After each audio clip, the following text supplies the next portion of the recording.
मुरुड जंजिरा जे इतिहासातील पर्यटकांना आजही कुठेतरी खुणवते, मात्र या सौंदर्याला आता गरज आहे एका नव्या दृष्टिकोनाची आणि सक्षम नेतृत्वाची। याच संदर्भात आपल्यासोबत बोलण्यासाठी मुरुडच्या नवनिर्वाचित नगराध्यक्षा आराधना दांडेकर आहेत। विजयाचा गुलाल आता कुठेतरी शांत झालाय, मात्र मुरुडकरांच्या अपेक्षांची जबाबदारी आता त्यांच्या खांद्यावर आलेली आहे। या सगळ्या संदर्भात मुरुडचा नेमका विकास कसा असणार आहे, मुरुडचे येत्या 5 वर्षात त्यांचं विजन कसं असणार आहे, या संदर्भात आपण त्यांच्याशी बातचीत करणार आहोत थेट आराधना दांडेकर यांच्याशी।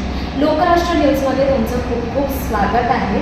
खरं तर मुरुडच्या नकाशावर तुमच्या स्वाक्षरीतून कोणती कामं कोरली जाणार आहेत, एकंदरीत जर पाहायला गेलं तर मुरुडचं विजन काय?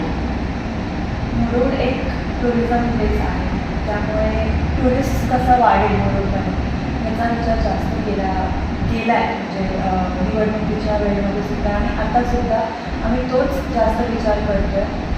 आणि तो कसा वाढवला जाईल तर इथल्या महिलांना रोजगार देऊन तो पर्यटक वाढवण्याचा आमचा प्रयत्न आहे। आणि आपल्या इथे खूप सुंदर असं समुद्र लाभलेला आहे मुरुडला, त्यानंतर बॅकवॉटरसुद्धा आहे आपल्या इथे। तर तिथे स्वच्छतापासून जर सुरुवात केली तर तिथून सुरुवात करून पुढे अजून बऱ्याचशा गोष्टी करू शकतो। डेव्हलपमेंट सोबत आपण जे नेचर आहे ते तसंच इम्पॅक्ट ठेवून कसं डेव्हलपमेंट करता येईल ह्याचा आम्ही विचार करतो आहे। आणि जसं मी म्हणाले महिलांना रोजगार देऊन, तर जसं तुम्हाला माहिती आहे मी एक फॅशन डिझायनर आहे, तर त्या माध्यमातून प्रत्येक घरातली महिला ही काहीतरी करून आपल्या घराला थोडंसं हातभार द्यावा याच्यासाठी आमचा प्रयत्न असेल। मग ते कुठल्याही माध्यमातून असो, जसं आता बरेचसे कोर्सेस महिलांना आपण देणार आहोत, मग ते फॅब्रिक पेंटिंग असो किंवा आपल्या इथे नारळांची जास्त बाग आहे, सुपाऱ्यांची आहे, तर त्याच्या माध्यमातून आपण काही करू शकतो, त्याचा आमचा विचार आहे। जर बघायला गेलं ज्यामध्ये तुम्ही आता पर्यटन म्हटलं, समुद्र देखील म्हटलं, मुरुडला कुठेतरी पर्यटनाचं एक मुकुटच मानलं जातं। पण जर इथल्या रस्त्यांची अवस्था पाहिली तर इथले पर्यटन असतील किंवा इथले स्थानिक असतील त्यांना मनस्ताप होतोय, हे रस्ते नेमके सुधारतील का किंवा तुमचा पुढे ॲक्शन प्लॅन काय असेल याबाबत? आता सध्या तरी बरोबर म्हणतात की रस्त्यांचा खरंच खूप प्रॉब्लेम आहे आणि त्याचा पर्यटकावरती ऑब्व्हियसली खूप इफेक्ट पडतोय। तर आपण नक्कीच रस्ते सुधारण्याचं हातात घेतलं आहे सुद्धा। आता आपल्या एक छोटासा PWDचा रोड जो आहे तो त्याचं काम चालूही झालेलं आहे। जर बघायला गेलं तर पिण्याच्या पाण्याचा प्रश्न असो, कचरा व्यवस्थापन असो, दोन्ही गोष्टी पर्यटनाच्या आडच येत आहेत मुरुडमध्ये। तरी स्वच्छतेच्या दृष्टीने काय ॲक्शन प्लॅन असेल? आत्ता नुकतंच जॅनमध्ये आम्ही एक स्वच्छता मोहीम घेतली होती मोठ्या प्रमाणामध्ये। तिथे सगळेच मुरुडचे जे लोकल्स आहेत ते सुद्धा आमच्यासोबत जोडले होते, सगळे पत्रकार होते, त्यानंतर आजी माजी नगराध्यक्ष होते। तर अशा मोहीम सतत आम्ही राबवणार आहोत मुरुडमध्ये। आणि स्वच्छतेच्या बाबतीत तर म्हणजे माझं पर्सनल व्ह्यू सुद्धा असा आहे की स्वच्छता जिथे असेल तिथेच टुरिस्ट अट्रॅक्ट ऑब्व्हियसली होतात।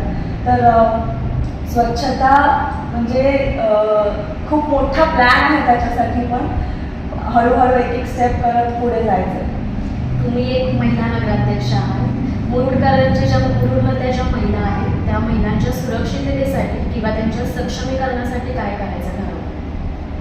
सुरक्षतेच्या बाबतीत जर म्हणालात तर प्रत्येक ठिकाणी, मग ते छोटी मोठी गल्ली असो किंवा भाजी मार्केट असो, मच्छी मार्केट असो, बीच किनारा असो, आपला समुद्र किनारा, तिथे सगळीकडे CCTV कॅमेरेज बसवणार आहोत आम्ही। आणि सक्षमीकरण म्हटलं तर प्रत्येक महिलेला आम्ही रोजगार देणारच आहोत, तर त्यामध्ये बघायला गेलं तर वडील देखील 5 टर्म सदस्य होते, तुम्हाला देखील राजकीय वारसा हा घरातूनच लाभलेला आहे। रायगडच्या निवडणुका म्हटलं की घराणेशाहीचा मुद्दा जोर घेतो, तुमच्याबाबत देखील झालेला आहे, घराणेशाहीकडे कसं बघता? बाबा माझे वडील 10 वर्ष नगराध्यक्ष होते आणि माझ्या आईकडनं सुद्धा थोडं पॉलिटिक्स आलेलं आहे। माझे आजोबा म्हणजे आईचे वडील सुद्धा ह्याच्यामध्ये होते, त्यामुळे म्हणजे बरोबर म्हटलं तुम्ही, थोडं रक्तात आहेच ते। जर बघायला गेलं तर अलिबागला पण महिला राज आलाय, मुरुडला देखील महिला राज आलाय. गाव असो म्हणजे मुरुड हा एक छोटासा तालुका होता, पण आता तो महिला राजमुळे कुठेतरी पुढे आलाय. महिला कुठेतरी पुढे जात आहेत, याकडे एक महिला म्हणून तुम्ही कसं बघताय? खूप आनंद होतो या गोष्टीचा, कारण की पहिल्यापासून आपण असं म्हणतो की हल्ली महिला खूप पुढे जात चालल्यात, पण असं नाही आहे. माझं व्ह्यू असा आहे की पहिल्यापासून महिला ही पुरुषाच्या खांद्याला खांदा लावूनच चाललेलीच आहे आणि आत्ता देखील तेच आहे. पण खूप आनंद आहे या गोष्टीचा की सगळीकडे इवन अलिबाग आहे, मुरुड आहे, रोहा आहे, महाड आहे, इथे सुद्धा महिलांचंच राज आहे आता. मुरुडला कुठेतरी पर्यटनाचा दर्जा मिळाला. इथले काही व्यावसायिक आहेत की जे मासेमारी करतात, काही नारळ करतात किंवा काही बागायती करतात. मात्र माध्यम प्रतिनिधी म्हणून मी काल मुरुडची जेव्हा पाहणी केली तेव्हा अजून देखील काही तरुण हे विदाऊट रोजगाराशिवाय आहे. याकडे कसं बघता आणि त्या तरुणांना रोजगारासाठी काय संधी उपलब्ध करून? हा ॲक्च्युली खूप मोठा प्रश्न आहे, कारण की हल्ली यंग जनरेशन जी आहे ती आपलं गाव सोडून शहरांमध्ये जातात जॉब करण्यासाठी. तर माझा असं प्लॅन आहे की त्या तरुणांना गावामध्येच ठेवून त्यांना इथेच रोजगार देतो. जसं मी म्हणाले की आपल्या इथे नारळांच्या बागा, सुपारीच्या बागा, तर त्याच्यापासून बऱ्याचशा गोष्टी बनतात. एक्झाम्पल जर द्यायला झालं तर सुपाऱ्यांच्या जे वेस्ट असतं त्याच्यापासून प्लेट्स वगैरे बनतात. तर ते इथेच आपण बनवून ते एक्सपोर्ट करू शकतो. तर तो रोजगार एक्झाम्पल म्हणून तो एक रोजगार आहे तरुणांसाठी, महिलांसाठी असेल तर ते करण्याचं एक आहे. घरात राजकीय वारसा तर होता, मात्र असं कधी वाटलं होतं का महिला नगराध्यक्षाच्या खुर्चीवर तुम्ही बसाल म्हणून?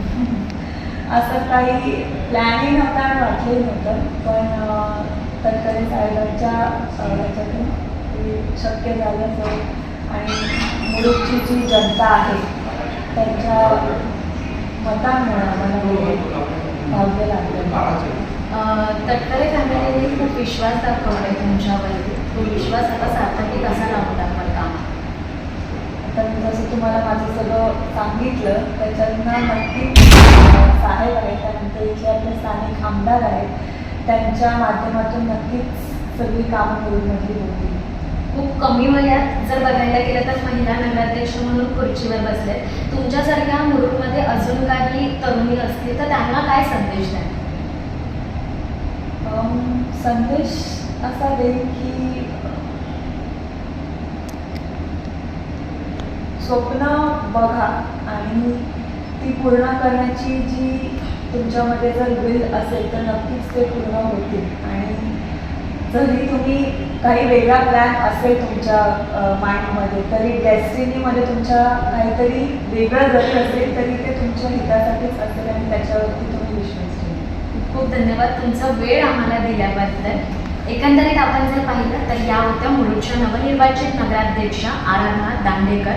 आपण जर पाहिलं तर येत्या 5 वर्षात मुरुड हा विकासाने बदललेला असेल. मुरुडमधल्या तरुणांना वेगवेगळे रोजगार देण्याच्या संधी देखील आता त्या पुढे पाहणार आहे. व्हिडिओ जर्नलिस्ट शेखरसह मी धनश्री, लोकराष्ट्र मराठीसाठी मुरुड.